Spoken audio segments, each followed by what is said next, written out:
Welcome to the Books of Titans podcast, where I seek truth in the world's great books. I'm your host, Erik Rostad, coming to you from the beautiful Books of Titans studio in Franklin, Tennessee. My goal is to read 200 of the great books over the next 10 years and share what I'm learning. I'll talk a bit about each book, tie ideas together from a variety of genres, and share the one thing I always hope to remember from each of the great books. Today I'm going to cover the Prophets, using a translation and commentary by Robert Alter.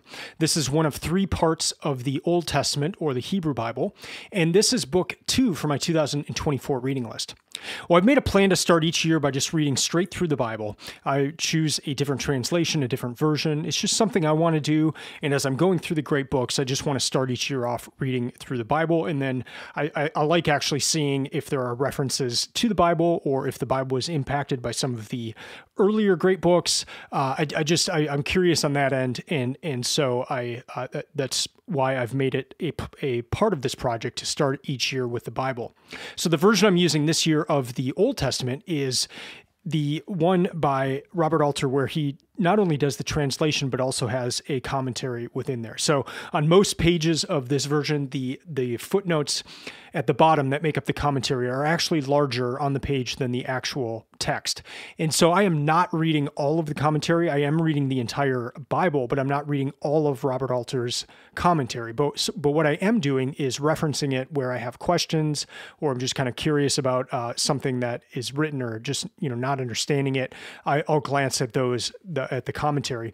I did read the entire commentary for the book of Genesis and realized that there was no way I'd be able to get through the Bible in 2 months if I read all of the commentary. So I may kind of go back to different books in the future in different years and kind of dig in deep to each of the books with Robert Alter's commentary, because it is tremendously helpful. I've learned a lot from it. But at this point, I'm just kind of referencing it as I read through the Bible. So the Prophets, this is the second part of it. In the Prophets, I'll go through what books are contained in the Prophets. But this is the largest of the 4 books that I'm reading of the Bible. So 3 are part of the Hebrew Bible, and then the 4th book will be the New Testament. So the way it's split up for the Hebrew Bible with this Robert Alter translation is the Torah is first, and that's the first 5 books of the Bible, and that's what I covered in the previous episode. And then the second one here is the Prophets, and then the third one is called the Writings, and the Writings consist of Psalms, Proverbs, Ecclesiastes, Song of Solomon, Esther, Nehemiah, Ezra, a bunch of different books, and then closes out with Chronicles. So the Prophets here are the books that are part of the Prophets. Starts off with Joshua and then goes into Judges, Samuel, Kings, Isaiah, Jeremiah, Ezekiel, and then into the 12 minor prophets, who are Hosea, Joel, Amos, Obadiah, Jonah, Micah, Nahum, Habakkuk, Zephaniah, Haggai, Zechariah, and Malachi. Now, this is a huge book. It's one of the biggest books I've read for this project. The Prophets part was 1,404 pages. So it was large, but again, most of the page is taken up with the commentary, and that's in very small font, and then the rest of the Bible. So it took me 37 hours and 42 minutes to get through this book of the Prophets. I did that over 20 days, and I averaged 70 pages per day. And that was between January 22nd and February 10. Again, it's a 1,404 page book. And so in the last episode, I covered the Torah, the first 5 books of the Bible. And in those books, we saw creation, we saw God calling Abraham, and then we saw this them being taken to Egypt, and then all of a sudden they're in slavery in Egypt. There's the exodus out of Egypt through Moses, and then they get to the edge of the promised land. And so to Abraham, God had promised this land. And now at the end of the Torah, they're right on the verge of entering this promised land. And the Israelites are made up of 12 tribes. And so they're right on the edge here, but Moses cannot take them into the promised land. He screws up, and so that falls upon Joshua to take them into the promised land. So that's where we pick up here in the prophets. First book is Joshua, and so Joshua is taking them into the promised land, and so that's where Joshua starts. And so basically it starts not in the land, and then they get into the land. In the book of Judges, just do kind of a quick overview of the prophets here. In Judges, that's kind of the initial leadership of the people of Israel when they are in the land. So they don't have kings right away. They're these judges. And then we get into the book of Samuel, and that is the shift into kingship. So Saul is the first king, and then we get into King David. We have the stories of like David and Goliath, David and Bathsheba, and really the consolidation of power into one people made up of these 12 tribes. So that's really the book of Samuel. The beginning of the book of Kings is where the kingship transfers from David to his son Solomon. And there's kind of this Godfather scene in the beginning where David's saying, you got to take this guy out. He did this in the past. And Solomon does that and consolidates power. There was, kind of talk of split, but it remains all together. But after Solomon, the kingdom splits into two. You've got Israel in the north and then Judah in the south. And then the rest of the book of Kings is just describing the two kings or the two areas, Israel and Judah, and the kings that were part of them.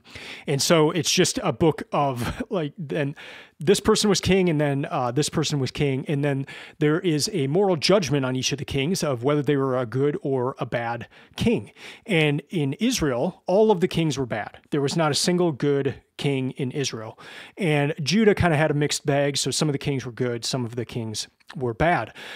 Towards the end of Kings, we start to see that the two kingdoms are going to be exiled, and Israel is in fact exiled, and they are exiled to Assyria. So the Assyrians come in, they attack them, and then they scatter them and assimilate them into different areas. So at that point, Israel ceases to exist, the kingdom of Israel in the north, and the people are scattered into different lands.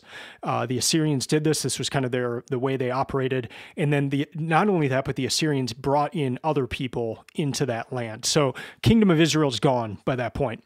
A little later on, the kingdom of Judah is exiled as well. The Babylonians come in, attack them, and exile them to Babylon. A few of the people of Judah go to Egypt, but most of them go into Babylon. The people of Israel never return to Israel, the kingdom of Israel. They're scattered. It's gone. The people of Judah, some of them do return, but they don't return to Israel. They return to Judah and the area, Jerusalem and surrounding area. But they return to Judah, not Israel. So then we enter the major and the minor prophets, and they're kind of broken up into two different groups. So you've got some of the prophets who are either prophets to Judah or prophets to Israel, to the different kingdoms, and then the second major group is prophets that are either before, during, or after exile. So each of the prophets kind of fits within that graph at somewhere, whether it's to the people of Judah or Israel, and then whether it's before, during, or after exile. So at the end of the prophets here, you've got these lists of promises of a return to the land. You've got these different, if you do this, then this will happen. And some of them are fulfilled, some of them are in the process of being fulfilled, but there's a lot that's not fulfilled. And so at the end of the prophets, you're kind of wondering, what happens next. The prophets are telling what is going to happen. They've also told what will happen if you don't do such and such. So kind of before, whether they're before or after the exile. So yeah, there's this tension at the end of the prophets of what's going to happen next. And so I think the writings will get into some of that, but then some of these questions are just kind of left hanging there at the end as well. As for initial reaction to reading the prophets, every time I read them, I pick up more. I mean, that would seem like probably the most obvious thing I could say, but it's also just I'm looking for different things every time.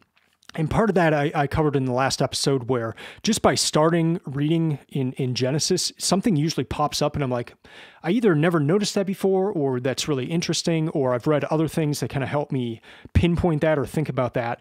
And so I'll cover some of those things in the next segment, which is a segment of observations from the prophets. But yeah, that's kind of my main initial reaction is just it's fun to read, to do this every year, to read through the Bible and just see what I gravitate towards, see what I pick up, see what sticks out to me. So next segment will be those observations, and then the final segment will be the one thing, my one key takeaway. It's kind of a weird thing to say about the Bible, but just like the one thing I'm still thinking about, or that I guess shocked me the most when reading it this time.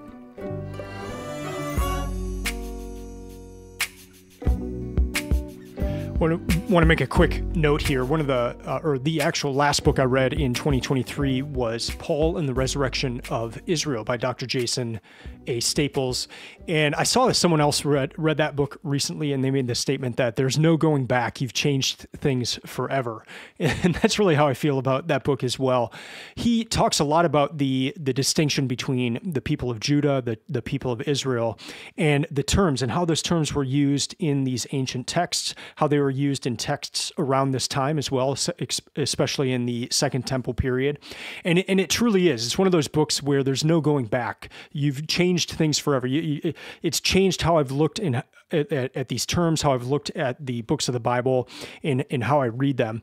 And so even in this segment of observations, just having read that book as the final book of 2023, right before I started into the Bible, it's kind of fresh, and it's how I'm looking at things and questioning things and wondering, why was this term used here? Why was it not this term? And this term doesn't seem to make sense here. Why is this term being used? So it's fun. Like it's causing me to read at a deeper level, to ask deeper questions. And so I hope some of that comes about in this episode, but I do suggest you check out that book. I'll link to the show notes to the episode that I did about that book. And then also link to where you can purchase that book. But that's been very helpful just in reading through the prophets, especially Jeremiah and Ezekiel, and then also just to consider what is happening and why. So I wanted to plug that book again. So here are 7 observations as I read through the prophets. The first, and this really comes from the version I'm reading and the Robert Alter translation and commentary, is just the difference between poetry and prose. This is something I never noticed before, but it's something that Robert Alter points out repeatedly. So he'll say, such and such wrote this book in poetry. And then the formatting of the translation that Robert Alter does, it shows up in poetry to where it's smaller or larger margins and just gives that feel. Whereas prose, he said, this is where this author is using prose, and so poetry will often have an elevated sense, like it's elevated language. It kind of gives importance to that.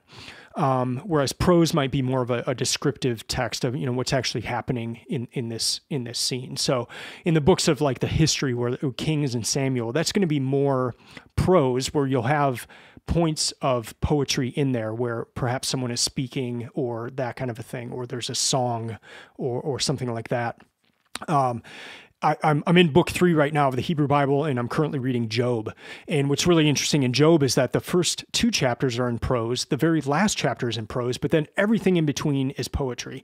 So it just has me asking this question as I come to every book here of what's the use case for each, where you would use prose in one case, but you'd use poetry in another. The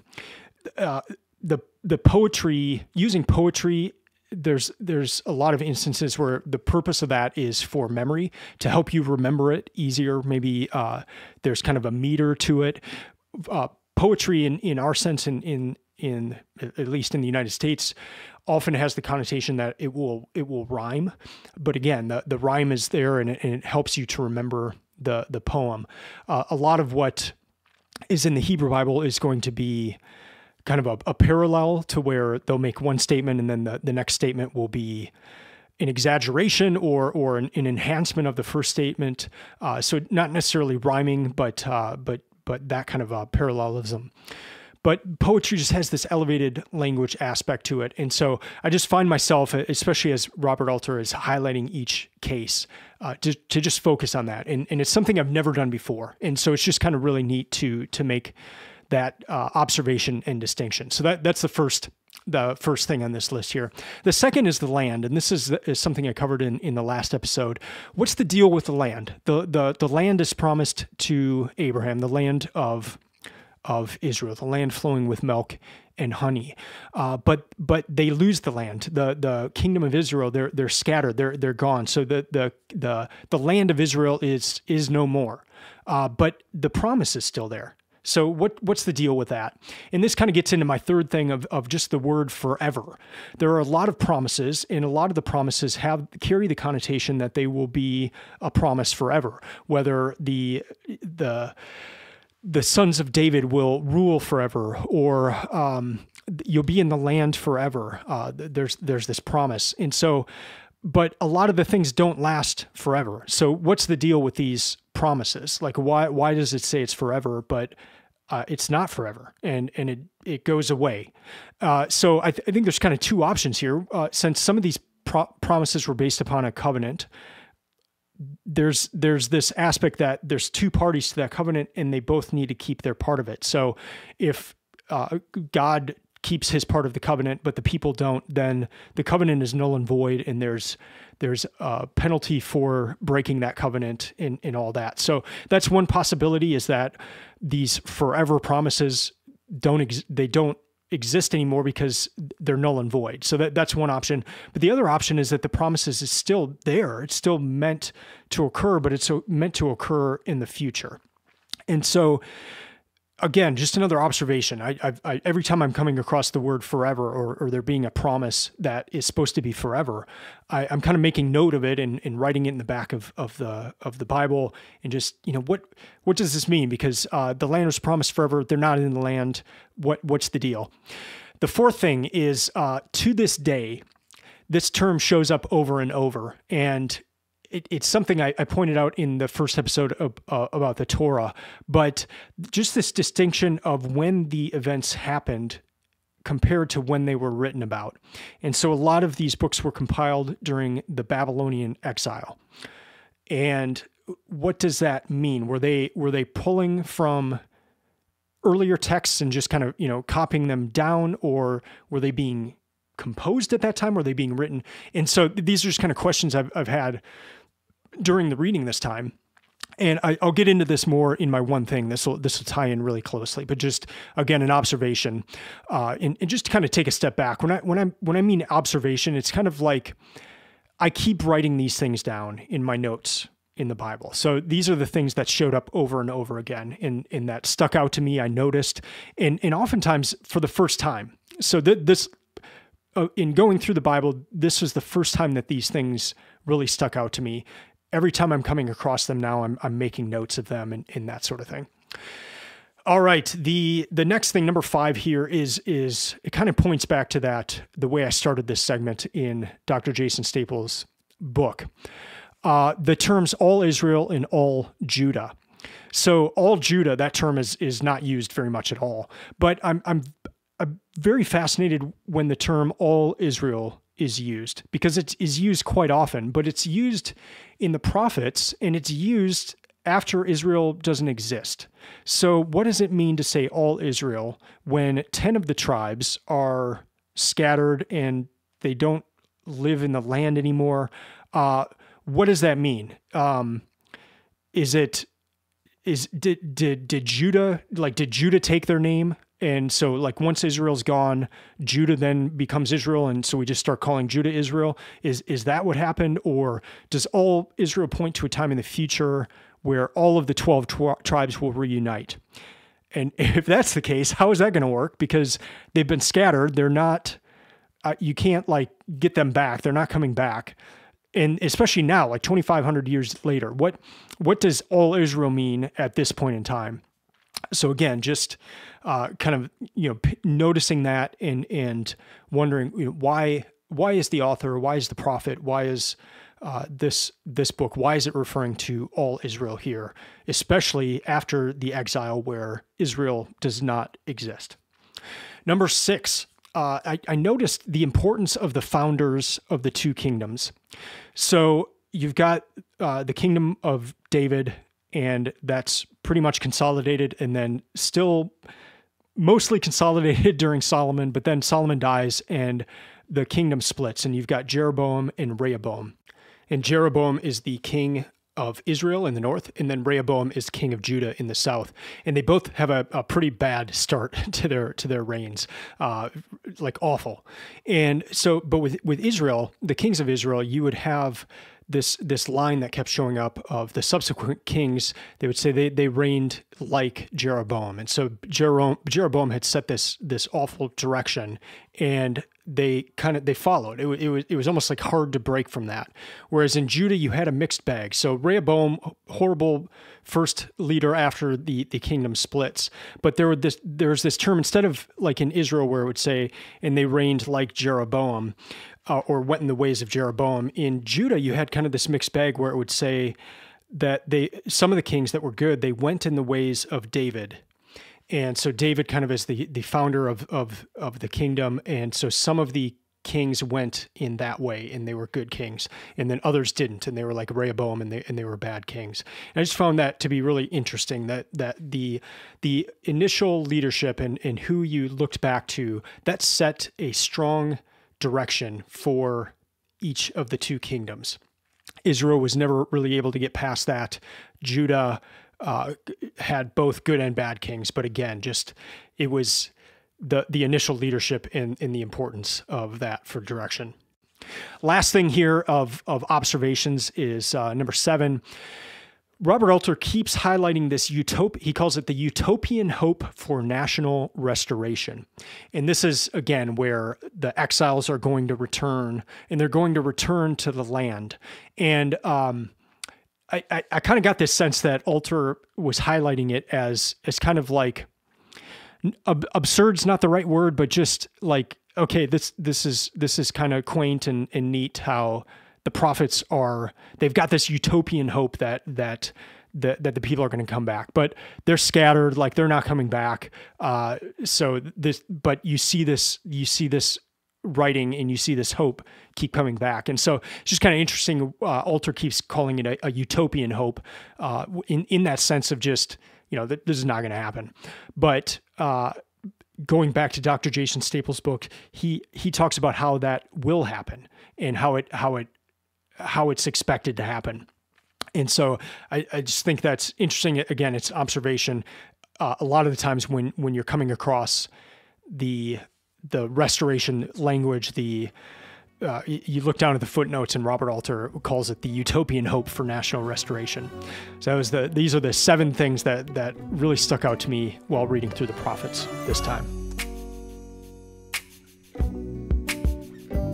All right, now on to the one thing that really stuck out to me in this reading. And what's funny is I highlighted it in the episode I did about the Torah. And I said I had this question that I hadn't pondered before. And the thing is, I'm not going to get the answer of it in the Bible, because this is one that is dealing more with scholarship. So I'm going to have a scholar on the episode and ask him or her this question. And so that's kind of how I left it in the last episode. But the question actually got answered in the prophets here, and it got answered in the footnotes by Robert Alter. So Alter highlighted it. I wasn't expecting this, but I do want to highlight it because I didn't think I'd get it answered until I talked to a scholar about it. But here's kind of the genesis of this question. The question deals with the timing of writing, and I mentioned this in the last segment here of just the phrase kept coming up, to this day. And so they're writing about it and this thing happened then, but you can still see the ramifications, or you can see this pile of stones that was put up at when this thing happened. You can still see this to this day, or this people group is still here to this day. So when this is being compiled, as opposed to when it actually occurred. And so it just kind of led to these questions of, was it was it compiled or was it written at that time? Because depending on that, it changes how you read it. Like, were the people at the time when these things were happening, were these the expectations they had, or were the expectations being written about later from a different people group? And so that's kind of the genesis of the question, just where I'm kind of battling that as I'm reading along, because a lot of this stuff was compiled during the Babylonian exile, but the things being written about may have been 500 or more years before. So just what's the timing in all this? What did they actually have? Like what version were they reading back when it actually happened, or as it was being done compared to when it was compiled, that kind of thing. And so the answer came up in 2 Kings in chapter 22. And this is where King Josiah, who is a king of Judah, he's one of the good kings. He comes across a book. And so let me just read this. And Hilkiah, the high priest, said to Shaphan the scribe, "I have found a book of teaching in the house of the Lord." And later on, the priest gave me a book, and Shaphan read it to the king. It had happened when the king heard the words of the book of teaching that he rent his garments. And the king charged Hilkiah, the priest, and the scribes, and said, "Go inquire of the Lord on my behalf and on behalf of the people and on behalf of all Judah concerning the words of this book that have been found. For great is the Lord's wrath that is kindled against us, because our fathers have not heeded the words of this book to do as all that is written in it." So that's I'm going to end the quote there. And that's from 2 Kings. And then now I'm going to start reading from the footnote of Robert Alter. And so here we go. For 2 centuries, the scholarly consensus, despite some dissent, has been that the found book is Deuteronomy. So let me pull myself out of the quote here for a second. King Josiah, they had found this book, and then King Josiah says, let's please read it. And then that causes a bunch of changes and all that. And so Robert Alter is saying here that the scholarly consensus is that was the book of Deuteronomy. So let me go back into what Robert Alter is saying here. Although attributed to Moses, it would have been written in the reign of Josiah, perhaps drawing on some earlier materials. The book found in 621 BCE was altogether not identical with Deuteronomy as we have it, which almost certainly included some later elements and was not edited in the form that has come down to us until the Babylonian exile. The major new emphasis of the book brought to Josiah were the repeated stress on the exclusivity of the cult in Jerusalem, the place that I shall choose, and dire warnings of imminent disaster and exile if the people failed to fulfill its covenant with God. End quote. And so that it doesn't fully answer the question, but it at least addressed it, and I thought it was interesting. And so just on some different levels here, you've got when the book was written, and Alter saying that there was a version, and they were taking part of that, but there were some additions to it as well. So that answered that part of the question. But just also of asking that question of, was it identical with what we have, the Deuteronomy that we have now, or were the warnings added later to kind of show like, hey, now that we're in exile, we realize that that you should have been heeding these warnings.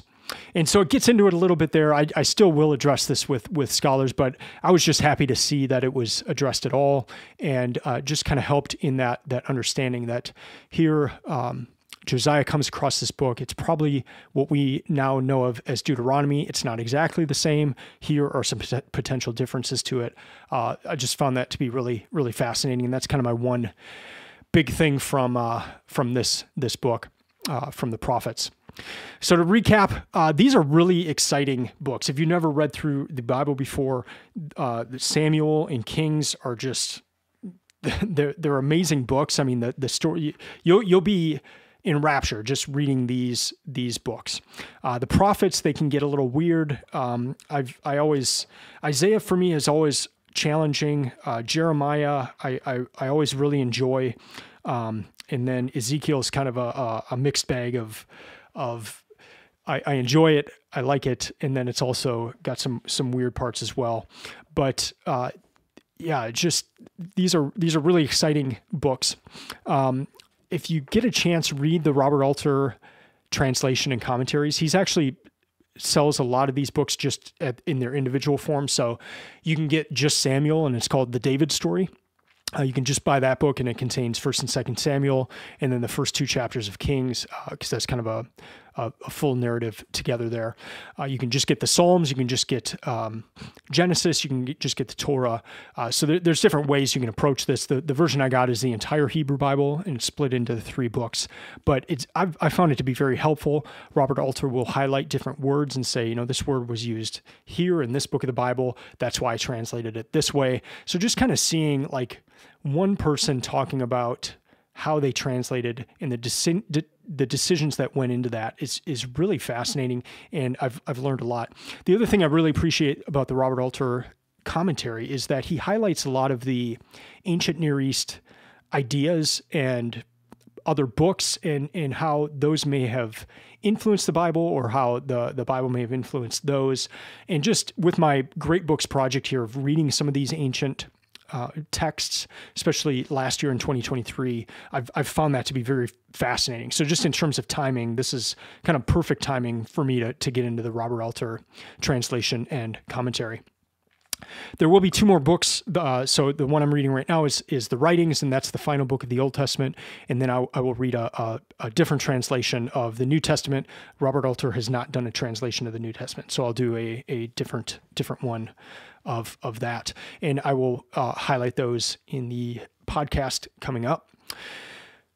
Give a quick plug for EPR Creations. That is my company. I do website development and online consulting.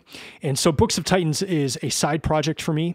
I fund it all through EPR Creations. So if you want to support the podcast, the best thing you can do is to let me know if you know of someone who needs a website, if you know of a company that needs a website. I work with universities and small businesses and health organizations on their online presence. So if you know of someone who is in need of a website, search engine optimization, online presence consulting, please keep me in mind. That's the work that funds this reading project. I don't do basic websites, so most of what I do is complex websites, big websites. So don't send me kind of like the basic, I need a one-page website or something like that, but more of companies or organizations that you know who need an overhaul in their web presence. And I thrive in those circumstances. I do want to highlight one other thing. I'm the business manager at Landmark Booksellers, and we've just announced a number of subscriptions. So book subscriptions where you get 1 book a month. And I'll link to all of those that we have, but there's one in particular that's called the Books of Titans book subscription. And so I have curated a list of 12 books, and here's how it works. At the beginning of each month, you'll get an email, and it will say, here is this month's pick. If you've already read that option, if you have already read that book, you'll see 2 other alternatives in the email, and so you can select one of those if you'd rather have that. But this is a list of books that that I've read for this project, and that I think are the best ones I've read. They're probably the ones that are most likely to change your life or change your thinking. And so if you don't want to put in the time to research what to read next, let this be your guide. Let the list of books that I've curated, let us send you those 1 a month. It's $39 a month, and that gets you a hardcover version of one of these books. That'll do it for this episode. Thank you for listening. I'd love to hear from you if you have read, especially if you've read the Robert Alter translation and commentary of the Bible, or just in general, if you've read the prophets and I missed something, or there's something you want to share, I would love to hear that. One of the reasons I started this reading project was to connect with other people who are reading the same books as me. I will include a lot of info in the show notes in terms of the links, one to Dr. Jason Staples' book that I mentioned, also to EPR Creations, and then another one to the Books of Titans subscription, the book subscription that you can sign up for. You can follow Books of Titans on Instagram or Twitter, and the website is stock full of resources to help you find books and to create your own reading list. So I'll be back in a week or 2. I'll discuss the Writings, the next book of the Hebrew Bible, and then the New Testament. And I also have some ideas for some other episodes that I want to do that are One would just be to have someone on to discuss the differences between poetry and prose. And then I also want to have Dr. Jason Staples on, where I can ask him some questions about the Bible that have come up in my reading, and then also to discuss that new book that I mentioned that he just wrote. Until then, keep reading, keep learning, and keep listening. I'm out.